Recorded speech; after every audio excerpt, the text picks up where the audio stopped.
selanjutnya adalah maturity business. Jadi saat ini KFC sudah masuk ke fase maturity atau mature ya. Nah, apa saja karakter dari maturity level? Yang pertama adalah level pertama itu inisial, level kedua manage. Kita lihat level kedua manage, level ketiga define, level keempat quantitatively manage, yang level kelima adalah optimizing. Jadi ini adalah level-level perusahaan yang sudah sampai pada tahap mature. Ternyata tahap mature pun ada kelas-kelasnya. Ada kelas 1, kelas 2, kelas 3, kelas 4, sampai kelas 5. Kelas 5 lah yang paling bagus atau paling optimal dibandingkan kelas yang lain. Nah, apa tantangan di kelas 1, level 1 initial? Yaitu yang pertama tantangannya proses unpredictable, poorly control, and reactive. Jadi kalau perusahaan baru memasuki tahap mature, itu yang pertama prosesnya unpredictable. Itu disebabkan kemungkinan belum memiliki SOP, standar operasional prosedur. Mungkin ada, tetapi belum terintegrasi atau belum didokumentasikan secara baik, sehingga banyak sekali kejutan-kejutan, unpredictable proses yang tidak tertulis, sehingga menyebabkan operasional perusahaan tidak optimal. Kemudian berikutnya adalah poorly control and reactive. Ternyata kontrolnya sangat minim dan cenderung reaktif. Reaktif itu beda sama proaktif ya. Kalau reaktif itu ada masalah langsung bereaksi, marah, atau mengambil keputusan yang tanpa pertimbangan, itu namanya reaktif. Tetapi yang proaktif biasanya jika ada permasalahan akan ditelaah dulu mulai data, analisa, solusi, alternatif solusi menjadi suatu action atau tindakan. Jadi perlu ada proses untuk pengambilan keputusan. Tapi kalau reaktif kadang-kadang langsung diambil keputusan tanpa adanya data-data yang akurat. Kemudian analisanya juga tidak ada. Kemudian tidak ada alternatif solusi. Akhirnya keputusannya itu bisa tidak tepat. Kita belajar misalnya ya, ada keputusan yang sudah dikeluarkan, tetapi keputusannya direvisi. Itu adalah salah satu contoh reaktif. Sudah keluar surat SE beredar di seluruh perusahaan tersebut, tetapi ditarik lagi karena ternyata salah dalam mengambil keputusan. Itu karena reaktif. Nah, naik ke level kedua, manage. Berbeda kalau tadi tidak terkontrol atau poorly control, miskin atau kontrolnya lemah. Kalau manage itu proses karakteristik for project and often reactive. Ya, jadi di tahap yang kedua prosesnya sudah terkarakterisasi. Artinya SOP standar operasional prosedur yang ada itu sudah dibukukan ke dalam buku manual. Kalau yang tadi mungkin masih tersebar di internal memo, di peraturan-peraturan, kemudian di surat-surat, dan lain-lain, tidak terdokumentasi dengan baik. Nah, pada tahap kedua itu sudah mulai terdokumentasi. Kemudian tahap ketiga atau level ketiga adalah define. Proses characters for the organizing and proactive. Jadi prosesnya sudah karakteristik ya seperti tahap 2 dan ada tambahan for the organization and is proactive. Jadi kalau level kedua itu masih ada reaktifnya, tetapi di tahap ketiga atau define sudah tidak reaktif.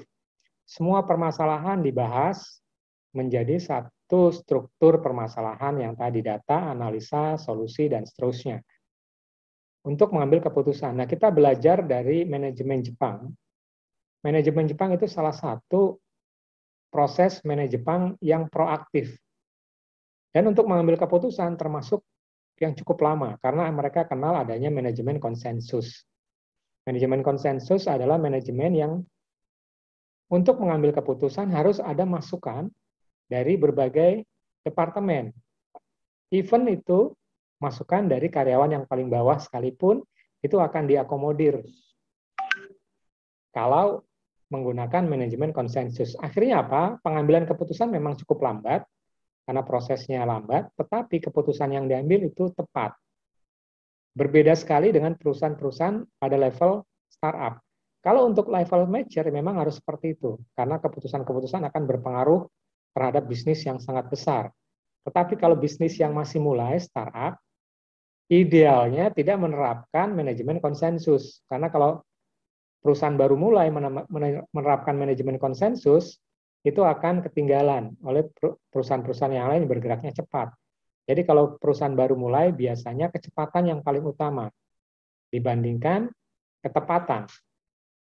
Karena rata-rata manajemen yang baru mulai, itu harus bergerak lebih cepat, karena fokusnya adalah revenue dulu. Tetapi kalau fokus di mature, bukan hanya revenue, tetapi adalah proses bisnisnya harus benar-benar matang, karena salah dalam pengambilan keputusan akan berpengaruh besar terhadap roda bisnis. Ibaratnya begini, kalau masih startup itu seperti kapal skoci, speedboat, dia cepat sekali. Kalaupun salah mengambil keputusan, hanya berpengaruh kepada speedboat kecil itu. Tetapi kalau perusahaan yang sudah mature, ibaratnya kapal Titanic. Jadi kalau keputusan tidak dipertimbangkan dengan matang, itu akan berpengaruh terhadap kapal besar. Karena kapal besar itulah yang akan dijalankan oleh nahkoda, harus benar-benar keputusannya matang. Kemudian naik ke level 4 adalah quantitatively manage, process, measure, and control. Jadi kalau yang di proses keempat, semua aturan itu sudah terukur. Jadi kalau misalnya di sekolah, kalau murid-murid kan nilainya terukur semua. Ulangan ada, terukur. Ada di beberapa perusahaan itu nggak bisa mengukur kinerja karyawannya karena memang belum punya ukuran. Karena kalau sekolah memang sudah ada standar dari Diknas atau Dikbud, itu sudah ada ukurannya. Jadi semua terukur. Dari sisi siswanya, gurunya pun harusnya begitu. Prestasi guru itu akan terukur. Terukur dalam arti nilai 1, 2, 3, dan seterusnya. Dan level yang kelima adalah optimizing, yaitu fokus on process improvement. Jadi kalau sudah naik ke proses optimizing atau level 5, itu adalah fokus pada improvement. Maksudnya bagaimana? Adalah pengembangan bisnis. Jadi pada saat mature bukan berarti bisnisnya berhenti berkembang. Justru harusnya pada saat mature, proses-proses bisnis harus mulai dikembangkan lebih intensif lagi. Tentunya dengan pola hati-hati tadi. Karena memang kapalnya sudah besar, harus mempertimbangkan beberapa aspek terhadap pengembangan bisnis. Nah, bisnis-bisnis yang besar, yang sekelas Astra, Sinarmas, Indomobil, gitu ya, Indofood, dalam proses pengembangan bisnis, mereka juga tetap berkembang. Walaupun mereka sudah masuk skala mature, tetapi mereka tetap membuka unit bisnis baru yang harus dikembangkan. Apalagi sekarang zaman teknologi, beberapa perusahaan-perusahaan itu sudah mengarah ke perusahaan-perusahaan startup yang berbasis digital. Ya, itulah adalah 5 karakter dari bisnis yang sudah matang atau mature. Jadi intinya masing-masing bisnis punya karakteristik yang berbeda untuk dikembangkan. Mulai dari bisnis startup, kemudian naik ke level grow up, naik lagi ke level scale up, dan naik lagi ke level mature atau matang.